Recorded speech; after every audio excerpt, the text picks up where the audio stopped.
Дружина з дітьми виїхала в перші дні війни за кордон. Чоловік залишився в Україні без роботи, без доходу.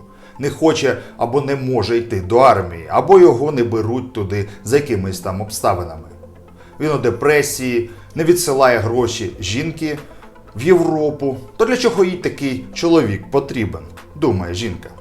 Вона хоче розлучитися і почати нове європейське життя. Близько 9 мільйонів українців зараз перебувають за межами країни через війну.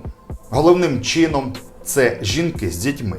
Деякі з них вже подали на розлучення зі своїми чоловіками, які залишилися вдома. Загалом відсоток таких розлучень зростає практично кожен тиждень. Війна стала каталізатором, що запустило певні процеси, коли жінки, перебуваючи за кордоном, вирішили, що для них починається нове європейське життя. І є потреба закрити всі свої старі питання, щоб залишити минуле в минулому. Багато жінок раптово зрозуміли, що їхній шлюб не відповідає їхнім власним уявленням про щасливу сім'ю. Українки, прокидаючись від вибухів, відчували важливість і значення кожного дня свого життя. І саме тому їм здавалося дуже важливим змінити щось на краще, доки є час. Рішення про розлучення також виникало через страх за майбутнє. Але, звісно ж, я не говорю про всіх жінок і дружин. Є ті, які залишилися зі своїми чоловіками в Україні. І, звісно ж, також не можна сказати, що розлучення відбуваються саме через війну. Це буде не зовсім коректно. Кожен випадок – це окрема історія. Завжди є якісь особисті причини. В шлюбі в Україні, здається, все було добре, але коли жінки виїхали за кордон, вони побачили абсолютно інше життя.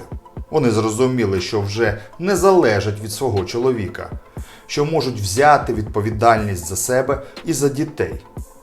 У них з'явилось зовсім інше бачення свого життя за межами України. Протягом минулого року багато жінок з дітьми в інших країнах вже встигли адаптуватися. Українки знайшли роботу, вчать мову, діти ходять до місцевих шкіл. І саме українські діти можуть стати головною причиною, чому батьки не захочуть повертатися в Україну в майбутньому.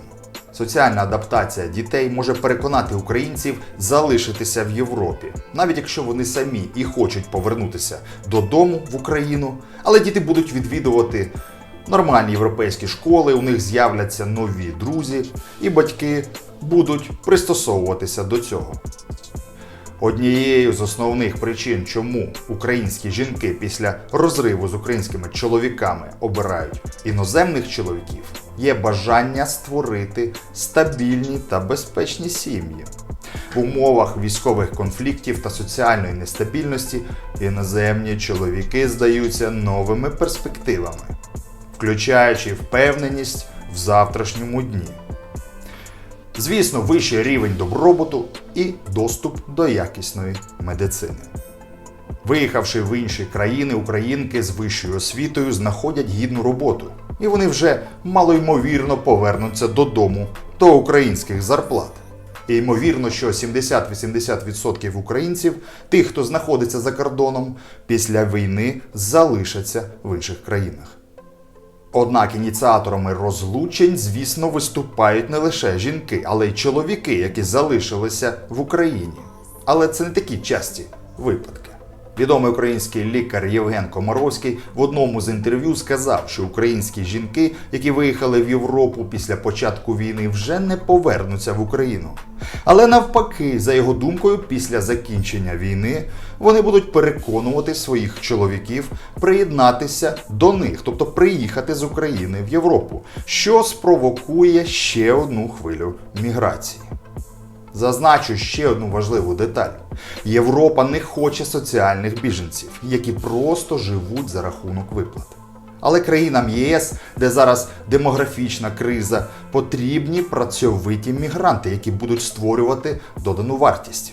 Країни Євросоюзу дуже зацікавлені в робочій силі з України.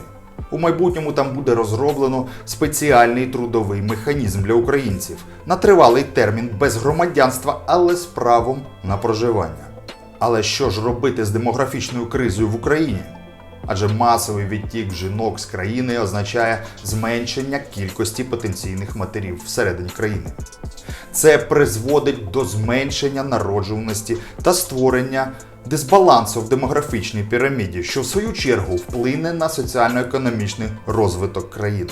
Важливо відзначити, що проблеми демографії є дуже важливими, складними та багатогранними. Але масовий відтік українських жінок і їх вибір на користь шлюбів з іноземцями може стати одним із факторів, які ускладнять ситуацію. Складена ситуація ставить перед українським суспільством виклик забезпечення майбутнього розвитку країни.